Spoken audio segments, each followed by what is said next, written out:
Estúdio 360 de volta. Janeiro, como se sabe, é mês de comprar material escolar. E nesta semana, o Procon de Vitória realizou uma pesquisa de preços dos itens escolares. A maior variação identificada na pesquisa foi de 64%, encontrado no custo, veja só, de uma régua plástica, com preços que vão de R$ 2,50 a R$ 6,60. A pesquisa também faz uma comparação dos valores desse ano e do ano passado.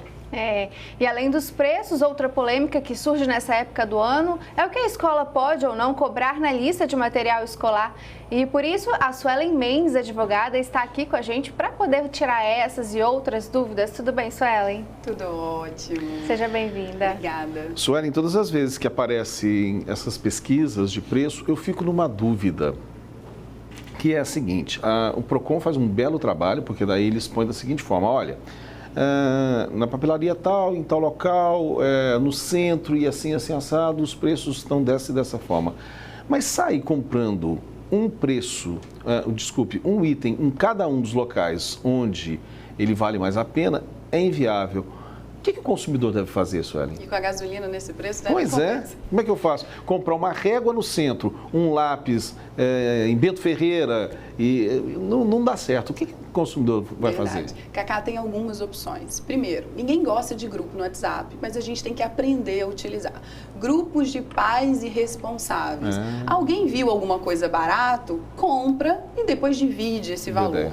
Uma outra opção também, que às vezes a gente não sabe, que é a seguinte: a escola apresenta a lista de material escolar, mas não necessariamente você tem que comprar integralmente aquela lista. Você pode pedir à escola para fornecer um plano de qual vai ser a utilização e você compra aos poucos. Por que é interessante comprar aos poucos? Primeiro, tem gente que tem mais de um filho, né? Com um filho já é difícil. Imagina que tem trigêmeos ou gêmeos. E também você possibilita o pagamento à vista. Tem um desconto para pagamento à vista e o valor parcelado ele é mais caro. Então, se de fevereiro a abril você vai usar cartolina, giz e tudo mais, você vai lá e compra à vista.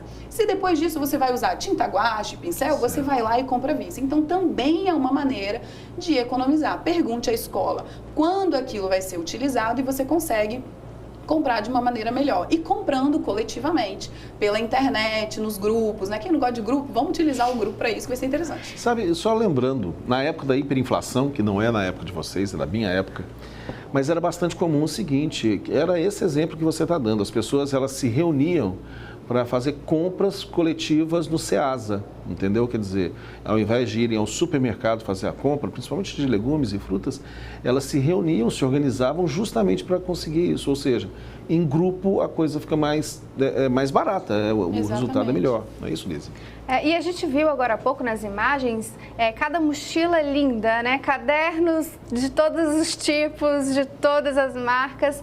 Uma outra dica também, eu acho, é você poupar, não ir por marca, né? A marca pode trazer um preço um pouco mais salgado. Exatamente, Elisa, é muito difícil falar não para criança, né?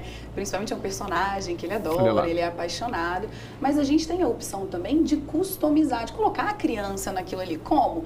Comprando algo, às vezes uma coisa mais simples, mas colocando um adesivo, bordando um desenho, fazendo com que a criança participe disso. E uma outra coisa, os responsáveis, eles podem reutilizar o material que não foi utilizado no passado.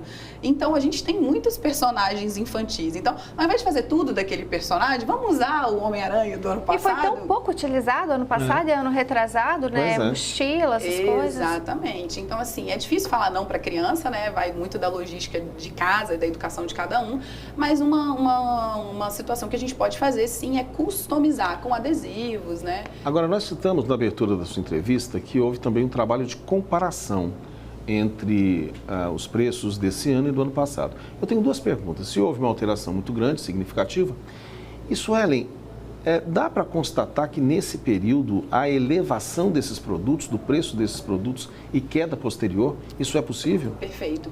Isso é o que a gente chama de demanda, Cacá. Se você comprar um ar-condicionado hoje a 40 graus no verão, ele vai estar mais caro do que quando você comprar no inverno, porque é um produto que não vende no inverno.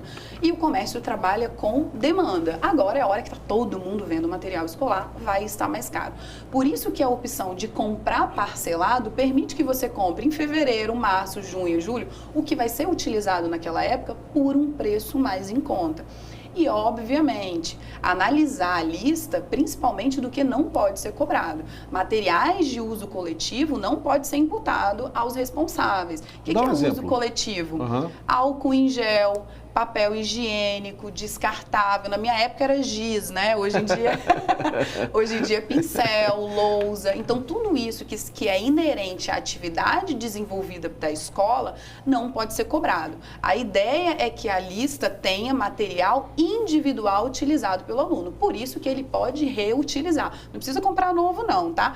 Pode fazer rodízio de livro, de caderno, tudo isso. Não é obrigatório comprar novo. Agora, se a lista veio com o pedido desses itens direcionados à escola, o que o pai ele pode fazer? A criança às vezes fica sem graça de chegar na escola com o material faltando, né? Na minha época, antigamente, chamava a gente na sala para falar, você não trouxe isso, você não trouxe papel higiênico. Você não trouxe papel higiênico. Isso acontece hoje em dia? Existem relatos? Sim, acontece com muito menos frequência porque as pessoas têm mais informação, né? Quando a gente está na TV falando, as pessoas falam, então isso não pode. Então, primeira coisa, reportar a escola e falar, olha, isso é de uso coletivo. Eu tenho que garantir o que é individual para a minha criança. E isso também chama muita atenção a quantidade. Então, a cartolina, 100 cartolinas, a criança vai dar conta de pintar 100 cartolinas? Então, tudo isso tem que ser analisado com muita cautela, porque ninguém tem dinheiro, quanto mais dinheiro cobrando. Então, avisar a escola e não comprar. Tudo que for inerente à atividade da escola não pode ser imputado ao pai do responsável. Por quê? Porque a mensalidade que as pessoas pagam é justamente para isso, para as questões que são coletivas. Ok, Sueli, muito obrigado, viu? Imagina, eu que agradeço. Obrigada, viu? Intervalo e na volta vamos falar sobre emprego, ou melhor, a dificuldade de conseguir o primeiro emprego por falta de experiência. É daqui a pouco.